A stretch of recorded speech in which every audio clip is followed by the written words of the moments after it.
Il flotte sur les eaux du barrage numéro 1 de Tanguin depuis quelques semaines et fait l'objet de curiosité pour les Ouagalais. C'est le tout premier bateau made in Burkina.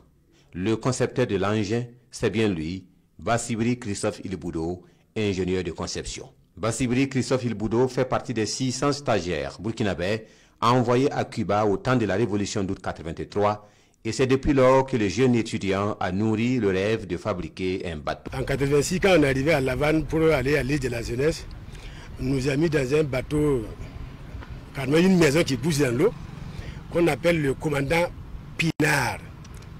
Donc depuis lors, j'ai dit, ah vraiment, je vais mourir sans faire un truc pareil. Quand on est arrivé à l'île, malchance avec chance, dans nos carrières là, il y avait fabrication navale. Et j'étais content, j'ai mis mon nom dedans. J'ai dit, ah, voilà quelque chose que j'ai rêve de faire. C'est arrivé, Dieu merci. Arrivé à l'ambassade, ils ont enlevé ça, jeté que nous ne sommes pas un pays côtier. On n'a pas besoin de carrière pour fabriquer les bateaux. J'étais quand même dessus jusqu'à... Bon, j'ai dit, bon, il n'y a pas de problème. Ce qui est là, on dit pour le cas du tiller. Ce qui est fait pour toi là, peu importe là, si tu veux, ça va arriver. Donc, j'ai pris votre carrière, le système électrique industriel, là où bon, c'est le montage des usines, les réparations des usines, les bobinages industriels. Actuellement même, on peut même fabriquer des transformateurs de haute tension, basse tension, des postes à souder, tout ce que vous voulez. Un rêve, une idée jamais abandonnée et qui est arrivée à son heure avec l'offensive agro-pastorale et halieutique du ministère en charge de l'agriculture, avec la production du poisson dans les cages flottantes. Une tournée décisive, une opportunité pour Bassibri Christophe Ilboudo. Quand j'ai vu le ministre de l'Agriculture qui dit que bon, on doit faire les élevages de poissons dans les cages flottantes, j'ai dit voilà, nous ne sommes pas côtiers, mais on aurait besoin de bateaux pour pouvoir aller mettre les poissons dans les cages flottantes et aussi la nourriture pour les nourrir. Et pour les sortir, il faut des bateaux. Donc j'ai dit à mes enfants là, et bon, et mieux vaut tard que jamais. Venons, on va faire quelque chose. On a fait notre premier bateau. On est venu monter ça au directeur. J'étais content, mais j'ai mis à monter des taxis moto. C'est ça que les Waïs ont pilé la première fois.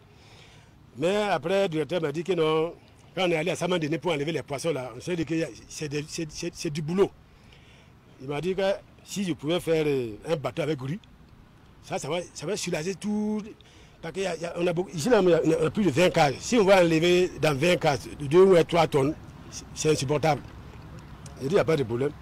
Il m'a envoyé une vidéo d'un bateau que j'ai vu en Chine. Il dit, bon, les gens vont essayer de voir. Nous aussi, nous sommes des Chinois burkinabés. Depuis 45 jours, l'ingénieur et son équipe sont à l'œuvre. Le bateau doit respecter les caractéristiques techniques pour répondre aux besoins. Et le directeur général des ressources halieutiques est passé ce matin pour constater les dernières évolutions. On est vraiment déjà satisfait de ce qu'on a vu ce matin.